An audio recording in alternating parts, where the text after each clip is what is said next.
أعوذ بالله من الشيطان الرجيم. بسم الله الرحمن الرحيم. قل إنما أنا بشر مثلكم يوحى إلي أنما إلهكم إله واحد فمن كان يرجو لقاء ربه فليعمل عملا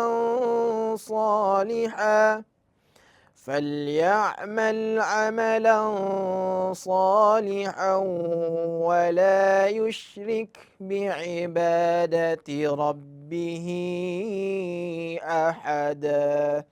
Sadaqallahul azim. Assalamualaikum warahmatullahi wabarakatuh. Jumpa lagi bersama saya Reza Zakaria, tentunya di program kesayangan kita semua, Ramu Ramadan Ngilmu. Dan sore hari ini Reza sudah bersama ustadz kita yang sangat luar biasa, ustadz-ustadz yang sangat kece-kece yang ada di Ramu ini ya, ustadz-ustadz yang diidolakan banyak Rezalian. Nah, katanya begitu. Untuk tema sore hari ini akan berkaitan dengan tadi surat yang sudah dibacakan di awal oleh qori kita, yaitu Yahya Ayas Bakhobazi. Kita sudah sama-sama mendengarkan bacaan surat Al-Kahfi ayat 110. Nah, ada kisah apa nih di balik ayat surat Al-Kahfi ayat ke-110 dengan tema kita sore hari ini. Sudah bersama Reza tentunya Ustadz kesayangan kita nih, ada Ustadz Mustori Ahmad. Masya Allah. Ustadz, gimana Ustadz? Alhamdulillah, baik. Ustadz sehat ya Ustadz ya? Alhamdulillah. Alhamdulillah ya. Baiklah, untuk sore hari ini temanya Ustadz adalah nilai tauhid dalam puasa Ustadz. Baik, insya Allah. Tuh, nilai tauhid dalam puasa. Nah, seperti apa nilai-nilai yang ada di dalam tauhid? Gimana nih, nilai tauhid dalam puasa ya? Eja juga nggak paham nih gimana nanti. Makanya kita sama-sama cari ilmunya sore hari ini. Dan kita akan sama-sama mendengarkan juga tausiah yang akan disampaikan oleh Ustadz kita, Dr. Mustori Ahmad, BSH, MSI. Untuk itu dipersilahkan Ustadz. Assalamualaikum warahmatullahi wabarakatuh. Waalaikumsalam warahmatullahi wabarakatuh. Alhamdulillahi rabbil alamin. Wabihi nasta'in. Wa ala umurid dunya waddin. Assalatu wassalamu ala ashrafil anbiya'i wal mursalin. Nabiyyina Muhammadin wa ala alihi wa sahbihi ajma'in. Amma ba'du. Sahabat Ramu yang sama-sama mengharapkan surganya Allah Subhanahu wa ta'ala. Kembali kita bersyukur kepada Allah Subhanahu wa ta'ala atas segala nikmat yang Allah anugerahkan kepada kita semuanya, sehingga kita masih dapat melaksanakan ibadah puasa pada hari ini. Sahabat Ramu yang sama-sama mengharapkan ridha Allah Subhanahu wa ta'ala, di antara keistimewaan ibadah puasa dari ibadah-ibadah yang lainnya adalah bahwa ibadah puasa merupakan ajang untuk melatih dan mendidik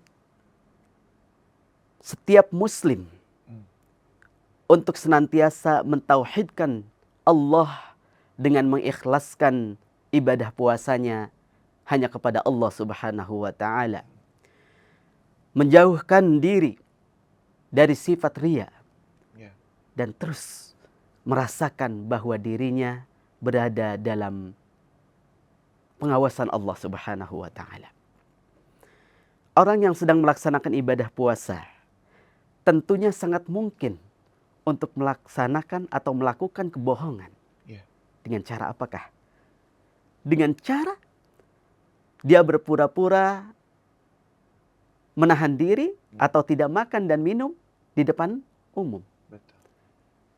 Akan tetapi orang yang beriman, yang bertauhid dan sedang melaksanakan ibadah puasa, tentu dia akan merasakan bahwa dirinya berada dalam pengawasan Allah Subhanahu wa ta'ala di setiap saat.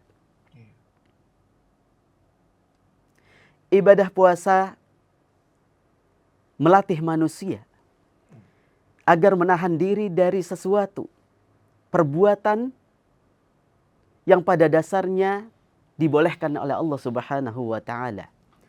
Namun dia meninggalkannya hanya karena mengharapkan ridha Allah Subhanahu wa taala.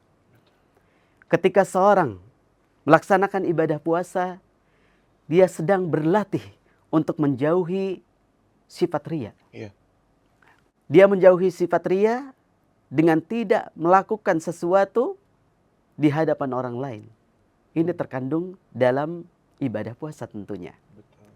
Karena ketika melaksanakan ibadah puasa, kita tidak bisa berpura-pura. Iya. Dan kita tidak bisa menampakkan sifat riyanya kita. Betul. Betul. Karena puasa tidak bisa ditampakkan tentunya. Hanya kita dan Allah yang mengetahui hal itu. Puasa sangat istimewa dan merupakan ibadah yang spesial kepada Allah untuk membangun keintiman antara sang hamba Allah dengan sang Khalik. Oleh karena itu Allah Subhanahu wa taala menegaskan dalam hadis qudsinya. Allah Subhanahu wa taala berfirman, "Kullu amali ibni Adam lahu illa siyam." Seluruh amalan anak Adam adalah untuknya kecuali puasa.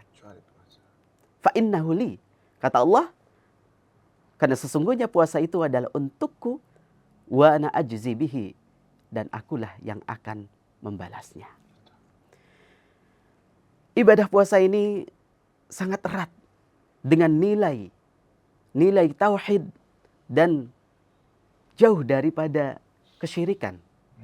Baik itu syirik besar ataupun syirik kecil.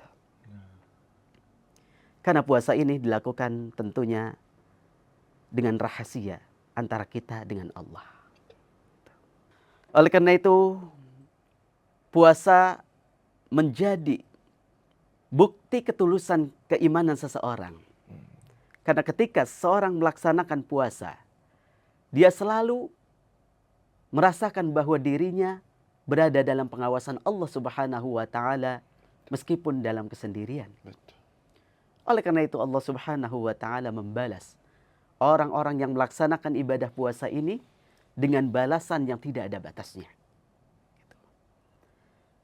Bahkan Allah Subhanahu wa taala akan menjanjikan maghfirahnya atau ampunannya bagi orang yang melaksanakan ibadah puasa dengan penuh dengan keimanan dan mengharapkan pahala dari Allah Subhanahu wa taala. Rasulullah sallallahu alaihi wasallam bersabda, "Man shoma Ramadhana imanan wa ihtisaban." Man shoma Ramadan, barang siapa yang berpuasa Ramadan imanan wa ihtisaban, dengan penuh keimanan dan mengharap pahala dari Allah Subhanahu wa taala, ghufira lahu ma taqaddama min dzambih. Allah akan ampuni dosa-dosa yang setelah lampau. Begitulah puasa Ramadan. Begitu istimewanya di hadapan Allah Subhanahu wa taala. Sehingga seorang yang melaksanakan ibadah puasa ini akan mendapatkan ganjaran yang tidak ada batasnya di hadapan Allah Subhanahu wa taala. Keistimewaan puasa pun tidak hanya dijanjikan di dalam pelaksanaannya. Akan tetapi balasan yang khusus dan istimewa pun Allah janjikan dan Allah siapkan untuk orang-orang yang melaksanakan ibadah puasa ini di akhirat nanti. Bahkan Allah Subhanahu wa taala mengkhususkan satu pintu untuk masuk surganya Allah Subhanahu wa taala yang dikhususkan untuk orang-orang yang berpuasa. Dalam hadis Rasulullah sallallahu alaihi wasallam mengatakan, "Inna fil jannati baba." Sesungguhnya dalam surga terdapat satu pintu, yuqalu lahu ar-rayyan. Pintu ini dinamakan dengan ar-rayyan. Untuk siapakah pintu ini? Yadkhulu minhu as-saimuna yaumal qiyamah. Yang masuk dari pintu ini adalah orang-orang yang melaksanakan ibadah puasa. Pada hari kiamat nanti, orang-orang yang melaksanakan ibadah puasa ini akan masuk dari pintu ar-rayyan ini. La yadkhulu minhu ahadun ghairuh. Tidak ada yang mampu melewati pintu tersebut kecuali orang-orang yang berpuasa. Subhanallah. Dan apabila orang-orang yang melaksanakan ibadah puasa ini telah masuk dari pintu tersebut, maka pintu tersebut akan ditutup. Sehingga tidak dapat dimasuki oleh orang lain yang tidak melaksanakan ibadah puasa ini. Subhanallah. Bahkan dalam hadis lain, Rasulullah SAW mengatakan, Inna fil jannati ghurafa. Sesungguhnya di dalam surga terdapat ruangan-ruangan. Yura dhahiruha min batiniha. Yang dapat dilihat bagian luarnya dari bagian dalamnya. Wa batinuha min dhahiriha. Dan bagian dalamnya dapat dilihat dari luarnya. Untuk siapakah dia? A'addahallahu liman alanal kalam. Allah siapkan yang pertama adalah orang yang berkata baik, orang yang berkata jujur, orang yang berkata dengan lembut. Betul. Yang kedua, wa'at amat ta'am. Dia senantiasa memberikan makanan kepada orang yang membutuhkannya. Yang ketiga, wataba asyam. Dia melaksanakan ibadah puasa. Dan yang keempat adalah wasalla bil laili wan nasu niyam. Dan dia melaksanakan ibadah salat di malam hari tatkala orang-orang dalam keadaan tidur. Begitulah gambaran bagaimana Allah Subhanahu wa taala menyiapkan balasan bagi orang-orang yang melaksanakan ibadah puasa ini. Kita berdoa dan berharap kepada Allah Subhanahu wa taala. Mudah-mudahan Allah memberikan kekuatan kepada kita semuanya. Amin. Agar kita mampu melaksanakan ibadah-ibadah yang di dalam Ramadan ini tentunya dengan maksimal. Amin. Dengan harapan Allah Subhanahu wa taala memberikan surganya kepada kita. Amin. Pada hari kiamat nanti. Amin. Amin. Terima kasih. Assalamualaikum warahmatullahi wabarakatuh. Waalaikumsalam warahmatullahi wabarakatuh. Luar biasa sekali ya bahasan kita sore hari ini. Tadi Ustadz sempat menyinggung tentang beberapa ada pintu yang istimewa ya, ada pintu yang istimewa yang sudah disiapkan Allah Subhanahu wa taala, yaitu pintu Ar-Rayyan katanya. Mudah-mudahan kita semua nanti bisa melewati pintu itu ya. Mudah-mudahan kita semua yang sedang melaksanakan ibadah puasa di bulan suci ini, kita nanti diberikan kesempatan oleh Allah Subhanahu wa taala untuk bisa melewati pintu Ar-Rayyan. Itu pintu yang istimewa banget berarti Ustadz ya. Sangat istimewa. Pilihan banget ya yang bisa masuk situ ya. Betul. Masya Allah, Masya Allah, Masya Allah. Luar biasa. Baiklah, sekarang kita akan menuju ke pertanyaan Ustadz. Baik. Oke. Untuk pertanyaan pertama, ini datangnya pertanyaan-pertanyaan ini sudah mulai aktif banget ya ini ya. Teman-teman sahabat ngilmu di sana sudah aktif sekali, banyak banget yang kirim-kirim pertanyaan, dan kita sudah berhasil menyaring satu pertanyaan yang akan kita bacakan untuk sore hari ini ya. Untuk pertanyaan sore hari ini datangnya dari Mbak Sri Hamid. Wow. Assalamualaikum Kak Eja, Pak Ustadz. Saya mau nanya, gimana caranya biar semangat kita nggak menurun setelah datang bulan? Sebab kebanyakan perempuan kalau sudah datang haid, buat nerusin berpuasa tuh males banget. Aturan bolong puasa 5 hari jadi 6 atau 7. Semoga dibaca, terima kasih. Sama-sama. Nah gimana tuh Pak Ustadz? Ini agak nggak apa-apa ya Pak Ustadz ya? Pertanyaannya kita coba. Kita jawab ya. Bahas bersama. Siap. Ya. Kita berharap kepada Allah Subhanahu wa taala, mudah-mudahan Allah Subhanahu wa taala memberikan taufik dan hidayahnya kepada kita semuanya. Amin. Untuk senantiasa semangat dan melaksanakan ibadah puasa ini tentunya. Betul. Gitu. Apa yang dilakukan seperti yang digambarkan dalam pertanyaan ini tentunya tidak tepat. Tidak tepat. Nggak boleh Mengapa tuh tidak harusnya tepat? begitu. Karena pada dasarnya ibadah puasa adalah suatu kewajiban. Betul. Nah, di mana suatu kewajiban tersebut kita laksanakan ketika kita dalam keadaan seperti biasanya, tidak mempunyai udzur. Betul. Kemudian ketika kita dalam keadaan udzur seperti yang tadi dikatakan dalam pertanyaan itu, yaitu Mbak Sri haid, namanya tadi ya. iya, maka Allah Subhanahu wa taala memberikan kesempatan dan rukhsah kepada kita untuk meninggalkan kewajiban tersebut. Betul. Nah, lanjut ketika seorang sudah tidak ada udzur lagi untuk meninggalkan kewajiban tersebut, maka seharusnya kembali ke semula, yaitu Betul. melaksanakan Ibadah. kewajiban tersebut, yaitu ibadah puasa. Nah, maka yang harus kita lakukan tentunya yang pertama adalah kita meyakinkan kembali Oke. bahwa ini adalah suatu kewajiban yang Allah perintahkan kepada kita Betul. yang harus kita laksanakan dengan baik. Betul. Dan yang kedua yang harus kita lakukan adalah memaksakan diri tentunya. Karena ini adalah suatu kewajiban, Betul. maka kita harus paksakan.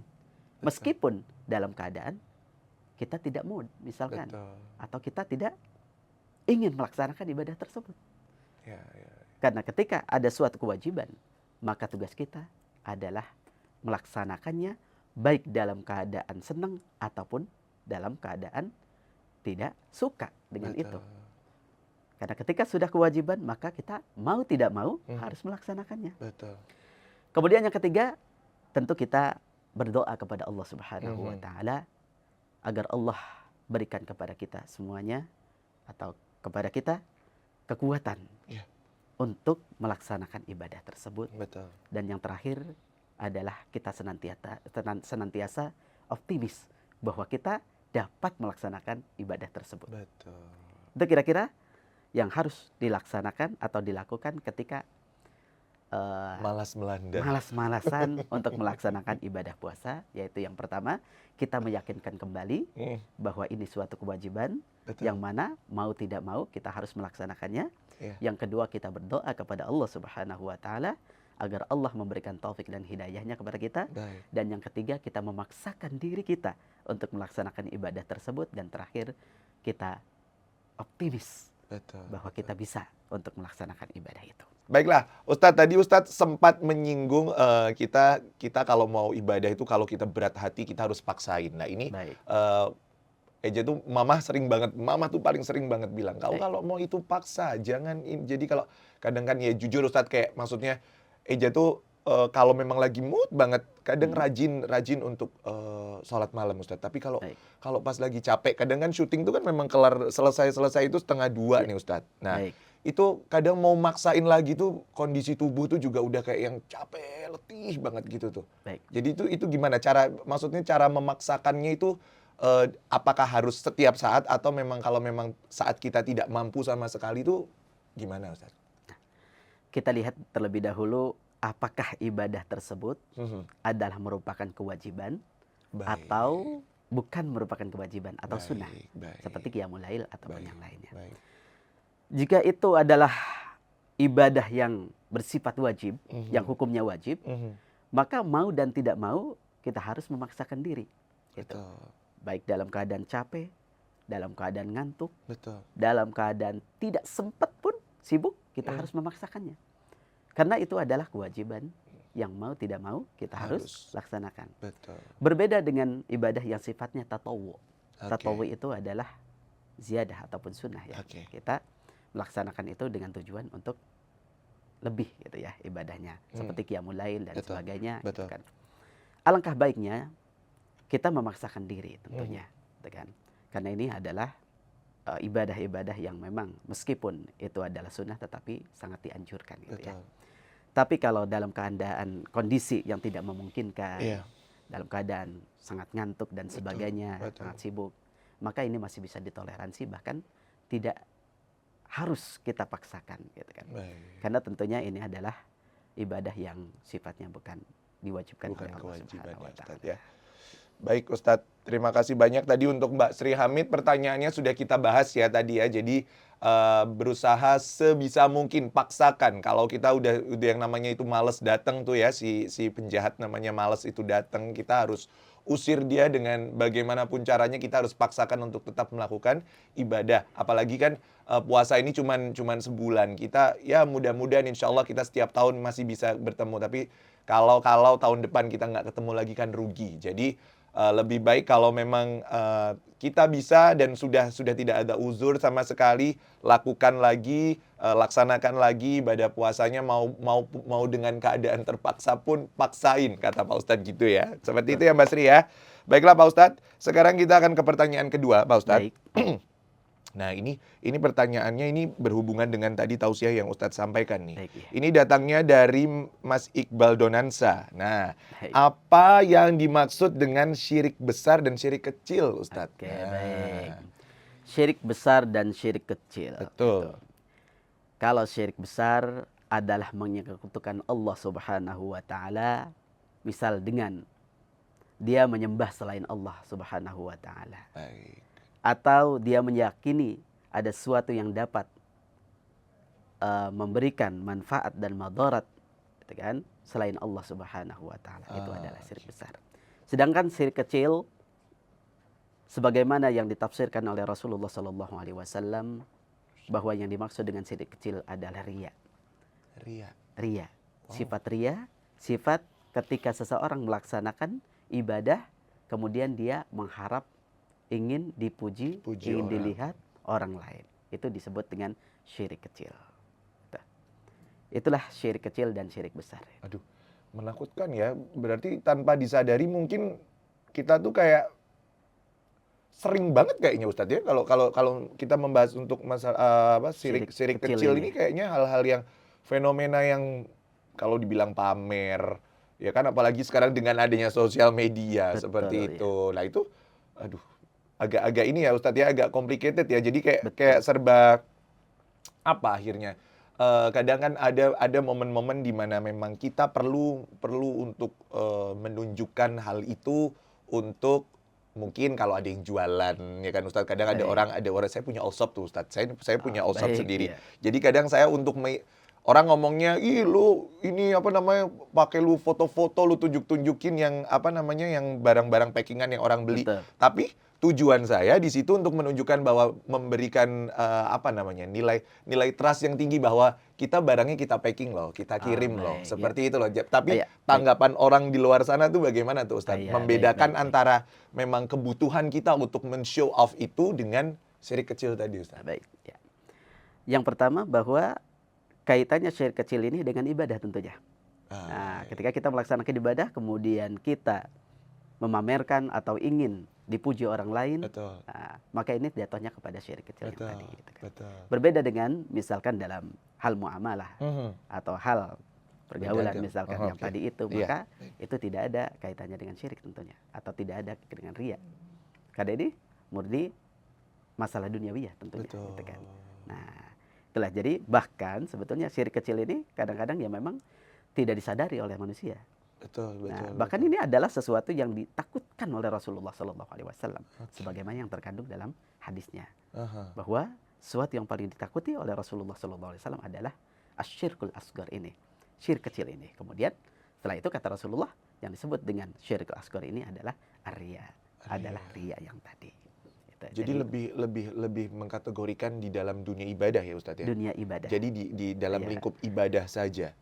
Lingkup ibadah ya yang kaitannya dengan langsung kepada Allah ataupun sesama manusia. Misalkan kita memberikan sedekah, itu juga termasuk ibadah. Baik, Tapi baik. lingkupannya dengan sesama manusia. Baik, gitu kan. baik. Tuh Ustadz, Eja punya satu fenomena yang harus Eja bahas juga nih Ustadz. Baik. Sekarang itu di salah satu media sosial kita itu ada yang sistemnya sawer-sawer Ustadz. Sawer-sawer. Jadi Eja sering banget lihat. Jadi ada orang dia mengaji tapi mengharap disawer sama orang.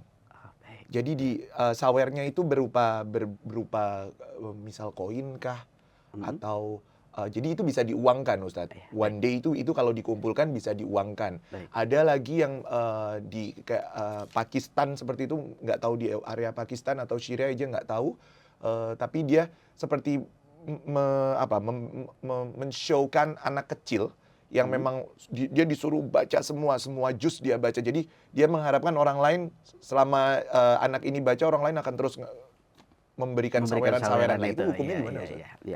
Ya. Tentu sebetulnya ini masuknya kepada upah mungkin ya. gitu Betul. kan. Nah, itu seperti apa tuh Eja? Sebetulnya itu secara umum upah dalam membaca Al-Quran ataupun mengajarkan Al-Quran itu tentu dibolehkan, gitu kan. Baik. Tetapi tentunya dengan cara yang baik. Betul. Gitu kan. Betul. Maksud dengan cara yang baik itu bukan dengan cara disawer ataupun bukan di cara diberikan misalkan koin ataupun uang di depan umum ketika dia melaksanakan tilawah tersebut. Betul. Nah, berikanlah dengan ma'ruf ataupun dengan baik. Betul. Nah, di belakang itu tanpa diketahui orang lain atau tanpa di depan orang lain. Betul. Gitu kan. Betul. Itu adalah alternatif ataupun cara yang mungkin ini adalah terbaik, yaitu dia diberikan tidak di depan umum atau tidak dengan cara Betul. menyawernya gitu. Berarti memang apa ya, fenomena-fenomena sekarang itu sebenarnya udah salah kaprah banget ya, sudah tentu sudah itu. sangat salah kaprah banget. Jadi sosial media ini buat saya pribadi seperti sudah menjadi ladang yang ngawur, udah ngawur. Jadi kayak makanya Iji suka heran, Iji tuh kadang mau nanya tuh suka bingung Ustadz sama siapa. Baik. Ini orang ngaji, dia ngaji tapi terus disawer, orang berharap dia semakin. Nanti ada yang sambil nulis lafadz jadi kayak dia menuliskan dari Quran, dia pindahkan ke buku seperti itu, jadi semakin dia nulis, jangan lupa dibagi ya. Jadi sambil gitu Ustadz. Masya Allah. Jadi itu fenomena yang sekarang ini, makanya Iji bilang Jadi. kita perlu mengedukasi lagi untuk Baik. di era sekarang ini sangat butuh edukasi untuk semua masyarakat ini, karena memang yaitu kesatu sudah salah kaprah gitu ya. Baik, ya. Baiklah Ustadz, terima kasih banyak ya Ustadz ya. Sama-sama. Eja benar-benar udah lega nih, maksudnya udah oke, udah tahu, karena sometimes pengen Ustadz kayak ngasih gitu, tapi kayak yang aduh gimana ya? Bagus nggak nih? Gue salah nggak nih gitu loh Ustadz. Jadi kayak yang ragu-ragu. Jadi makanya kalau ragu aja nggak mau, dia udah better nggak usah sama sekali dulu. Makanya begitu sekarang sudah dapat. Lebih baik ditinggalkan. Betul. Ya, Begitu sudah dapat jawaban dan ilmu dari Ustadz, berarti kita sudah tahu ya bahwa itu tidak boleh. Jadi buat kalian yang masih sering sawer-sawer, buat yang lagi apa tuh, kalian sering lihat di sosial media kalau ada yang lagi baca Quran, ada yang lagi nulis Al-Quran, kalian sawer-sawer itu hindari. Sudah ditonton saja nggak apa-apa, didengarkan nggak apa-apa, tapi nggak perlu kalian sawer-sawer seperti itu ya. Karena itu bukan kewajiban, nggak keharusan seperti itu. Baiklah, Ustadz, terima kasih banyak untuk semua jawabannya Ustadz. Baik. Untuk pertanyaan tadi yang dari Mbak Sri Hamid sama Mas Iqbal Donansyah, thank you so much. Pertanyaannya berguna sekali, akhirnya melebar dan kita dapat ilmu lagi. Terima kasih, itu yang kita mau ya. Jadi pertanyaan dari kalian itu akan menambah atau mewarnai tema kita di sore hari ini atau di setiap pertemuan kita, seperti itu ya. Baiklah, Ustadz Dr. Mustari Ahmad BSH MSI akan segera membacakan doa untuk kita semua. Jadi mari kita semua mengangkat tangan, semoga kita semua diberikan keberkahan di sore hari ini. Silakan Ustadz. Baik, sahabat Ramu yang sama-sama mengharapkan surganya Allah Subhanahu wa taala. Di akhir ini kita sama-sama berdoa kepada Allah Subhanahu wa taala. Mudah-mudahan Allah Subhanahu wa taala senantiasa memberikan taufik dan hidayahnya kepada kita semuanya. Astaghfirullahaladzim, astaghfirullahaladzim, astaghfirullahaladzim. Allahumma salli ala Muhammad wa ala ali Muhammad. Allahumma Rabbana zalamna anfusana wa illam taghfir lana wa tarhamna lanakunanna minal khasirin. Rabbighfir lana wa liwalidayna warhamhuma kama rabbayana shighara. ولجميع المسلمين والمسلمات والمؤمنين والمؤمنات الأحياء منهم والأموات ربنا أفرغ علينا صبرا وثبت أقدامنا وانصرنا على القوم الكافرين ربنا آتنا في الدنيا حسنة وفي الآخرة حسنة وقنا عذاب النار سبحان ربك رب العزة عما يصفون وسلام على المرسلين والحمد لله رب العالمين. Alhamdulillahirrabbilalamin, kita sudah sampai di penghujung acara kita untuk sore hari ini. Untuk kalian semua, sahabat ngilmu dimanapun berada, terima kasih buat yang sudah nonton sekaligus chat di live chat kita sore hari ini. Terima kasih. Yang lagi sambil masak, nonton, the best kalian ya kan. Ada yang lagi sambil menghadapi di depan kalian ada tahu isi. Best ya. Pokoknya sehat-sehat buat kalian semua. Semoga ibadah puasa kita di hari ini diterima Allah Subhanahu wa taala dan kita diberikan kesehatan untuk menjalani ibadah puasa kita esok hari. Dari Reza, saya ucapkan terima kasih banyak untuk yang selalu support acara ini. Kemudian untuk semua teman-teman sahabat ngilmu, Eja ingatkan lagi untuk kalian yang mau bertanya, yang mau berdiskusi tentang problem-problem atau kalian punya fenomena apa di luar sana yang mau kalian bahas, kalian bisa kirimkan pertanyaan kalian ke Instagramnya Ramu Official ya. Kalian bisa langsung kirimkan ke Instagramnya Ramu Official dengan cara via DM seperti tadi teman kita Mbak Sri Hamid ya. Kalian tadi sudah nonton ya. Seperti itu ya. Jadi untuk hari ini Reza bersama Dr. Mustari Ahmad BSH MSI pamit undur diri dulu. Kita jumpa lagi besok insya Allah Ustadz ya. Insya Allah kita semua diberikan umur panjang, sehat walafiat. Kita jumpa lagi besok. Tentunya hanya di channel YouTube Reza Zakaria live setiap hari jam 17.30. Kasih tahu teman-teman kalian supaya nonton ya. Jadi kalau udah 30 menit sebelum buka puasa tuh ada tontonan yang berkualitas yang bisa kalian tonton. Oke? Terima kasih. Wassalamualaikum warahmatullahi wabarakatuh. Waalaikumsalam warahmatullahi wabarakatuh. Salatullah salamullah ala toha rasulillah. Salatullah salamullah ala yasin habibillah. Tawassalna bi bismillah wa bil hadi rasulillah wa kulli mujahidin lillah bi ahlil badri ya